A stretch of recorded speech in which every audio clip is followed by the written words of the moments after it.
Louisa Renou, bonjour. Vous êtes cofondatrice de Femmes Santé Climat, administratrice de Parité Assurance et des Digital Ladies, et vous êtes également associée en conseil chez PwC.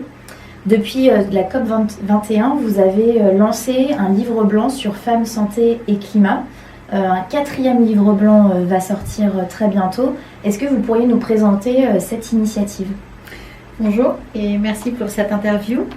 Femmes Santé Climat, c'est une initiative qui date de la COP 21 où nous nous étions rassemblés avec plusieurs réseaux féminins pour évoquer l'impact du changement climatique qui est bien évidemment plus fort chez les femmes. Pourquoi ? Bien parce qu'elles gagnent moins d'argent, parce qu'elles sont moins souvent propriétaires des terres et qu'elles sont le plus souvent exposées aux flux migratoires, aux mouvements liés aux guerres. On a voulu donc mettre en évidence ce phénomène avec des éléments scientifiques, avec des éléments journalistiques, avec également l'appui des politiques et de manière générale avec la mobilisation de toute la société civile. Très rapidement, on s'est rendu compte qu'il ne s'agissait pas que des femmes, qu'il s'agissait aussi des femmes et des enfants. UNICEF nous a donc rejoints dans cette démarche dès la 2e édition du livre blanc. Et au fur et à mesure, nous avons élargi finalement le cercle de nos témoins et nous sommes passés de témoignages qui portaient sur des constats et des éléments très tangibles relatifs à ces constats à des témoins qui proposent des solutions et des solutions très concrètes. Bien justement, la COP25 va se tenir prochainement du 2 au 13 décembre à Madrid. Quelles seraient selon vous les recommandations apportées dans le débat public ? Eh bien, dans ce cadre, nous avons mis en avant l'ensemble des personnes appartenant à la société civile qui avaient des éléments à apporter. Alors notamment avec UNICEF, il y a de jeunes citoyens mobilisés qui s'appellent les You Reporters. C'est une communauté internationale connectée qui propose des initiatives très concrètes dans tous les pays du monde. Alors on en met en évidence chaque année dans les livres.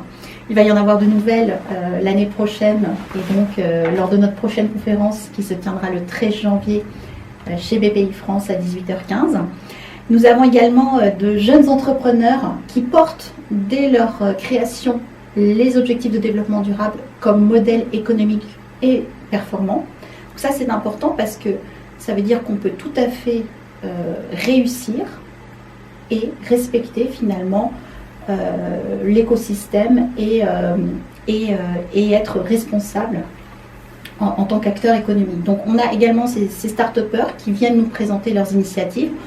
Ces start-upers, on les a mis en avant depuis un peu plus d'1 an grâce à BPI France et c'est pareil, c'est un réseau aussi qui s'étend et chaque année on met en avant de nouvelles entreprises. Donc ça peut être dans le domaine de la mode, dans le domaine du bâtiment, dans le domaine du retraitement des déchets également.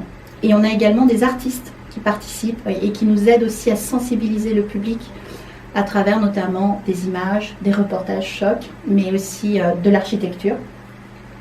Et enfin, cette année, la nouveauté dans le livre blanc, c'est qu'on essaye également de mobiliser les grandes entreprises. Tout le monde doit apporter sa pierre à l'édifice et les grandes entreprises ont aussi fait des pas en avant pour se mobiliser, pour montrer qu'elles comprennent le problème et qu'elles ont une capacité à agir et à apporter des solutions. Donc le 13 janvier, c'est tout ce monde qu'on va rassembler autour de la conférence et qui va venir présenter des solutions qui seront bien entendu dans ce livre blanc également. Bien, merci beaucoup et on attend avec impatience la publication de ce 4e livre blanc qui sera présenté donc à la conférence le 13 janvier chez BPI France. Merci beaucoup. Merci.